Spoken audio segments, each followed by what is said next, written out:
Добре дошли отново в поредицата на Estella Art, където заедно се учим как да изплитаме различните герои от комплектите ни за плетене на амигуруми. Героите ни са най-различни, цветни и интересни и можете да ги откриете на нашия сайт estella.bg.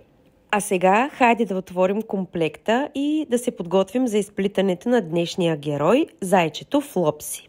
В комплекта отново имаме прежда. Този път куката, която е в комплекта ни, е 3 мм, не както до сега 2,5 и е малко по-удобна. Имам още маркер, игла за пришиване накрая и черен цвят, с който ще ушием накрая очите и носа. Започваме с най-важната част, а именно инструкцията, на която са показани всички отделни части, които трябва да изплетем. Този път главата и тялото ще се плетат заедно, а останалите части се плетат по абсолютно идентичен начин, но отделно и накрая ще ги пришием всички. Започваме с изплитането на главата и тялото, като тук ще изплетем главата и ще свием плетката постепенно. След това ще я разширим отново постепенно и ще изплетем и тялото без прекъсване и без да отрязваме отделните части. Отново започваме с вече познатият ни магически пръстен от другите видеа, с който стартира изплитането на повечето амигуруми форми. Образуваме хикс с помощта на пръстите, промушваме куката и изтегляме долната нишка, усукваме я, правим наметка от преждата и след това изтегляме нишка с помощта на куката.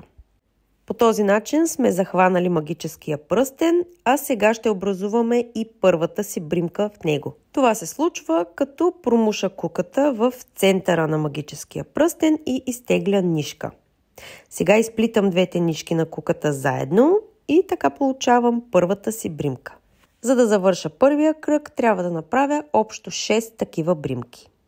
Промушвам куката, изтеглям нишка, изплитам двете нишки заедно и когато съм готова, затягам хубаво конеца и накрая поставям маркер. В следващия ред трябва да удвоим броя на бримките на 12 и това се случва с нарастващ бот, а ето какво представлява той. Промушвам куката в първата бримка, изтеглям нишка, изплитам. Отново промушвам куката след това в същата бримка. Изтеглям нишка и отново изплитам двете нишки заедно. Това е моят нарастващ бот. Представлява изплитане на два ниски пълнежа в една и съща бримка. Ще повторя същото нещо за всяка една от оставащите бримки и накрая ще имам 12 бримки. Ще поставя маркер и продължавам с трети кръг, където следвам нови стъпки. А именно изплитане на един нисък пълнеж, нарастващ бот. Отново изплитам един нисък пълнеж, нарастващ бот и така, докато накрая стигна до маркера. Преброявам си бримките, накрая те трябва да са 18. Поставям си маркер и вече съм стигнала до четвърти кръг, където продължавам да плета по сходен начин, просто сега ще следвам нови стъпки. Изплитам два поредни ниски пълнежа в следващите две бримки. И след това правя нарастващ бот. Идентично продължавам да плета и в следващите редове, където просто ще се сменя броят на ниските пълнежи във всеки ред. В пети кръг плетем по един нисък пълнеж в следващите 3 бримки и след това правя нарастващ бот в четвъртата. В шести кръг пък плетем 4 последователни ниски пълнежа и след това правим нарастващия бот в петата бримка. Единственото, което е важно, е да сменяме мястото на маркера и да броим бримките в края на всеки ред, като се водим по схемата. Стигаме до седми кръг, където предстои най-лесната част, в която общо 5 кръга от 7 до 11 включително. Просто обикаляме плетката и ще изплитаме по един нисък пълнеж във всяка една от бримките.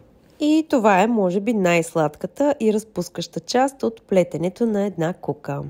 Когато обиколим плетката общо 5 пъти, ще сме стигнали до 12 кръг, където отново ще започнем да изплитаме ниски пълнежи в следващите бримки. В 12 кръг ще бъдат 4 и след това правим намаляващ бод. Ето какво представлява той. Промушваме куката в следващата бримка и изтегляме нишка по вече познат начин. Но не я изплитаме. Сега ще изтеглим същата нишка по същия начин, но от следващата бримка. Вече имаме 3 нишки на куката, които ще изплетем заедно и това е нашият намаляващ бод. Продължаваме с изплитането на последователни ниски пълнежи и намаляващ бод, докато повторим това нещо 6 пъти и стигнем до маркера, свалим го и там също изплетем. Накрая плетката ще започне леко да се свива. А сега ето и как да си приберем конеца от вътрешната страна по този начин. Промушвам куката и с нейна помощ изтеглям конеца от вътрешната страна и го прикривам. Сега в следващите редове 13 и 14 отново ще изплитаме последователни ниски пълнежи, които ще бъдат последвани от намаляващи бодове. В 13 кръг ниските пълнежи са 3, а в 14 2 и така постепенно плетката започва да се свива. Сега след 14 кръг е и момента, в който трябва да поставим от пълнежа в играчката, но е много важно да не прекаляваме, за да може накрая по-лесно да я изплетем и пълнежа да не ни пречи. В 15 кръг вече следваме следната схема. Ще изплитаме един нисък пълнеж, а след това ще правим намаляващ бод. Тази последователност отново ще я повторим 6 пъти и накрая ще стигнем отново до маркера. В 16 кръг схемата се променя, като тук трябва да изплетем последователни 2 ниски пълнежа в следващите 2 бримки и на третата да направим намаляващ бод. Този път ще повторим цялото нещо 3 пъти и ще сме готови. От тук нататък ще започнем да изплитаме нарастващи бодове в следващите редове, с които плетката постепенно ще започне да се разширява и ще се получи тази извивка между тялото и главата на нашето зайче, без да се налага да отделяме и да режем двете части. В 17 кръг следваме вече позната схема, по която ще изплитаме по един нисък пълнеж в следващите 2 бримки и след това в третата ще правим нарастващ бод. Накрая ще имаме 12 бримки. И тук плетенето може значително да е станало по-трудно заради пълнежа, а и заради малкия брой на бримките, но в следващите редове ще става все по-лесно, защото плетката ще започне отново да се разширява. От 18 до 20 кръг отново следваме схемата с изплитане на определен брой ниски пълнежи и след това нарастващи бодове. Единствената разлика са броят на ниските пълнежи във всеки ред. На края на 20 кръг трябва да имаме 28 бримки. И стигаме отново до частта, в която ще обикаляме просто плетката от 21 до 24 кръг. Общо 3 кръга, просто ще се въртим около плетката, във всяка една бримка ще изплитаме по един нисък пълнеж и ще сменяме мястото на маркера накрая. След като сме готови, стигаме до 25 кръг, където отново изплитаме последователни 5 ниски пълнежа, след това правим намаляващ бод. В 26 кръг пък ще плетем по един нисък пълнеж в следващите 2 бримки и тогава правим намаляващия бод. Когато повторим това нещо 4 пъти, накрая ще сме получили 24 бримки. В общи линии отново повтаряме вече усвоени техники, просто във всеки нов ред се водим по стъпките и накрая местим маркера. След финала на този кръг по схемата е отбелязано, че това е момента, в който трябва да поставим пълнеж в играчката. Отново поставям малко, за да не ми пречи и да мога по-лесно да плета. В 27 кръг плетката ни вече се е стеснила значително и тук ще спазваме следната последователност. Ще изплитаме нисък пълнеж, намаляващ бод. Нисък пълнеж, намаляващ бод и докато повторим това 6 пъти, накрая ще трябва да имаме 12 бримки. Тук според това в кой момент на вас ви е удобно, можете да си поставите още пълнеж, като това може да се случва постепенно. Защото в 28 кръг вече ще изплитаме само намаляващи бодове, за да може тялото на нашето зайче да се затвори и така ще сме готови с основната част от нашата играчка. Ще изтегля конеца, режа с ножицата и сега вдявам висящия конец в иглата. Промушвам я в произволна точка от играчката и правя това няколко пъти, докато конецът постепенно се скрие. И накрая режа с ножицата и съм готова. Следващите части, а именно ръцете, краката, ушите и опашката, се изплитат по съвсем същия начин, както и тялото. По този начин трябва да изглежда готовото ухо, а ето и как да си го направим. Изплитането и на ушите започва с магически пръстен, но този път от 5 бримки. В следващия ред ще удвоим броят на бримките на 10, като ще изплитаме нарастващи бодове във всяка една от 5 бримки. В трети кръг повтарям следното. Нисък пълнеж, нарастващ бод. Нисък пълнеж, нарастващ бод и повтарям това 5 пъти. В четвърти и пети кръг просто ще обиколя плетката, а в шести кръг ще започна с намаляващи бодове, за да може ухото постепенно да се свие. В шести кръг следвам следната схема. Изплитам ниски пълнежи в следващите 3 бримки и правя намаляващ бод. От 7 до 9 кръг включително отново ще обикалям плетката, без да намалявам или увеличавам броя на бримките. И така постепенно стигам до 10 кръг, където схемата, която следвам, е следната. Изплитам един нисък пълнеж в следващите 2 бримки, намаляващ бод. Когато повторя това 3 пъти, съм готова.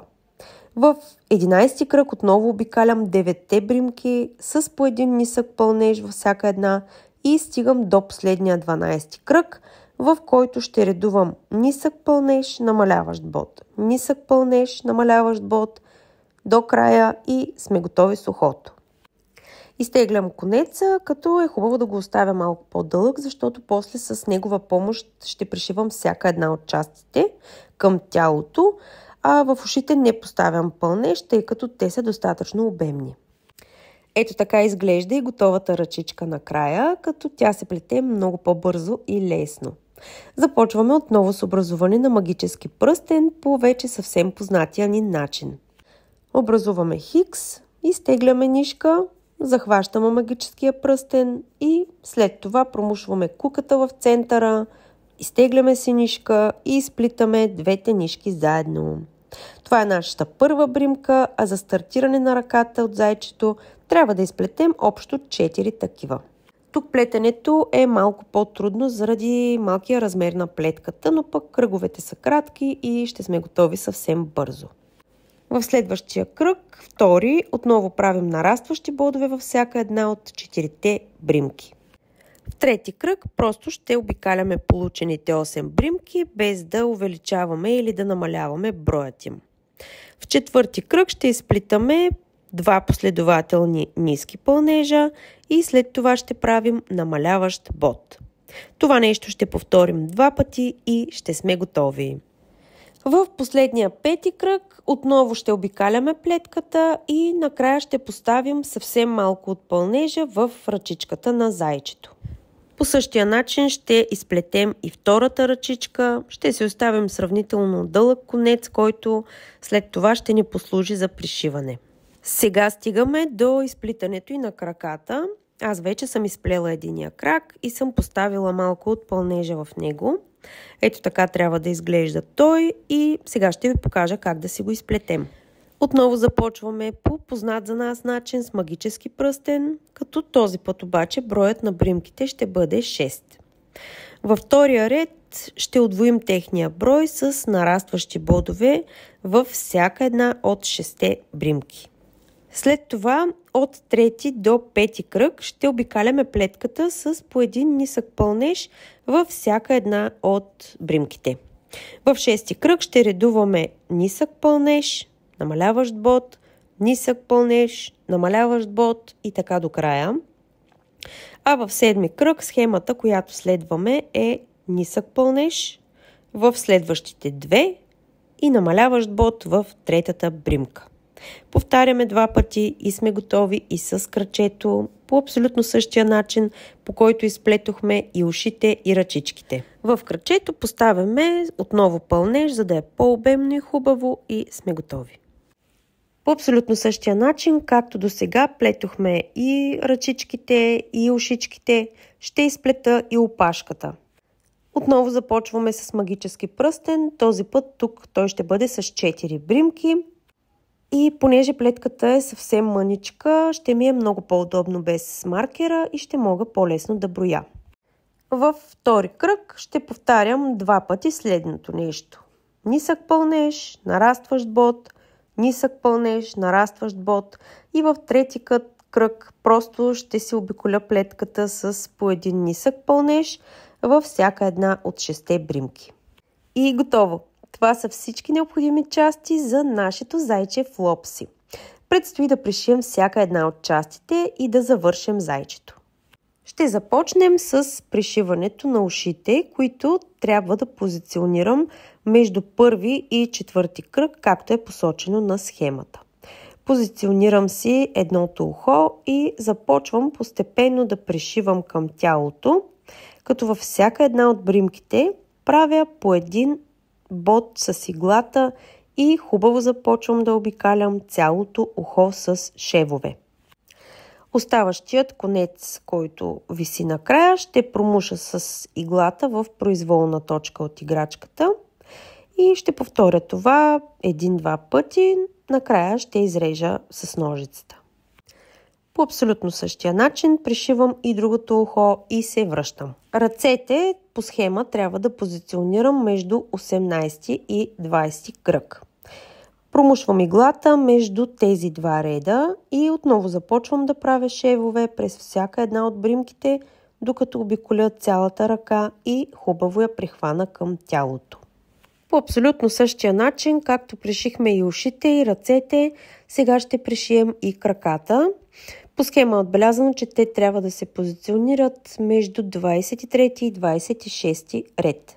Започвам отново с помощта на иглата да пришивам крачето и във всяка една от бримките да правя по един шев. След като съм пришила и второто краче по същия начин, ни остана да пришием опашката, а тя трябва да бъде между 24 и 26 ред. И се пришива по абсолютно същия начин и като другите части. Дойде и момента, в който всички части са сглобени и единственото, което остава е да вдъхнем живот на нашата играчка. Или да си пришием очите, веждите и нослетел на зайчето. Започвам като разделям конеца на 2 части и сега отброявам къде се намира 9-ти ред, за да изведем конеца точно там. Промушвам иглата от задната част на играчката и внимателно придърпвам конеца, за да не излезе. Сега започвам да правя шевове около една и съща бримка, може би 4-5 пъти, докато получа достатъчно плътен черен цвят. Когато съм готова, отброявам 6 бримки, които трябва да бъдат като разстояние между двете очи. И отново започвам с черния цвят да пришивам около една и съща бримка, докато получа накрая достатъчно тъмен цвят за окото. За веждите позиционирам конеца между 7 и 8 ред, точно над окото. По същия начин започвам да правя няколко шева около една и съща бримка и след това извеждам иглата на същото място и на другото око, за да мога и там да изшия вежда по този начин. За нослето отново се водя по схемата, която ми казва, че трябва да изведа иглата между 9 и 10 кръг, където точно между двете очички ще изшия и носа на зайчето по този начин, по който изших и очичките. Ще направя няколко шева на едно и също място. След това ще промуша иглата в долната част, малко по-ниско под нослето и ще пришия към средата. По този начин ще получа финално нослето на зайчето и ще съм готова изобщо с цялата играчка. Оставащият висящ черен конец отново скривам във вътрешността, поне 2 пъти, изрязвам и това е. Зайчето Флопси е готово да зарадва някой, който ще го получи като подарък, а ние сме доволни от получения резултат, който току-що сътворихме с ръцете си. А вие не забравяйте да се абонирате за канала на Естела, защото тук ще качваме и други обучителни видеа за героите от нашите амигуруми комплекти.